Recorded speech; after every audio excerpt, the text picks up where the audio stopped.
আসসালামু আলাইকুম রহমতুল্লাহ ওয়া বারাকাতুহু। সুপ্রিয় দর্শক শ্রোতা, আমরা সকলেই জানি কুরবানি এটা অত্যন্ত গুরুত্বপূর্ণ একটি ইবাদত। আমরা আমাদের কুরবানিতে আল্লাহ রাসূল সাল্লাল্লাহু আলাইহি সাল্লাম কয়েকটি প্রাণী কুরবানি দেওয়ার ব্যাপারে উদ্বুদ্ধ করেছে। ইসলামে কুরবানির এই কয়েকটি প্রাণীর মধ্যে সীমাবদ্ধ। সাধারণত 6টি প্রাণী। 1 নম্বর গরু, 2 নম্বর মহিষ, 3 নম্বর উট, 4 নম্বর ছাগল, 5 নম্বর ভেড়া, 6 নম্বর দুম্বা।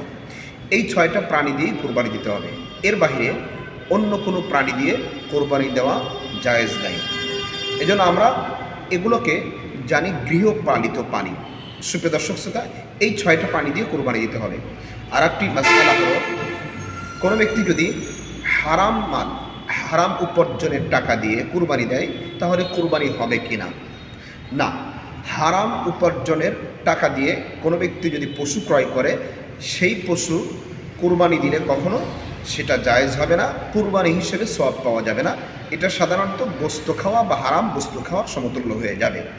সুপ্রিয় দর্শক শ্রোতা, এছাড়াও আরেকটি মাসআলা হলো নিয়তের ব্যাপারে মাসআলা।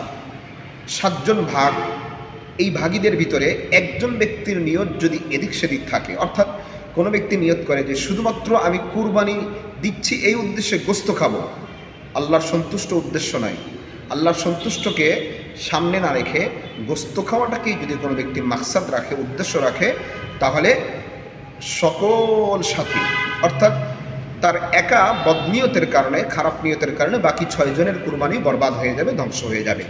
এজন্য আমরা কুরবানি দেব হালাল মাল এবং সঠিক লিওয়াজহিল্লাহ, আল্লাহর রিদমান হাসিল করার জন্য, আল্লাহর সন্তুষ্ট অর্জন করার জন্য কুরবানি দেব। এ বলে আজকের আলোচনা শেষ করছি। আসসালামু আলাইকুম রহমতুল্লাহ ওয়া বারাকাতুহু।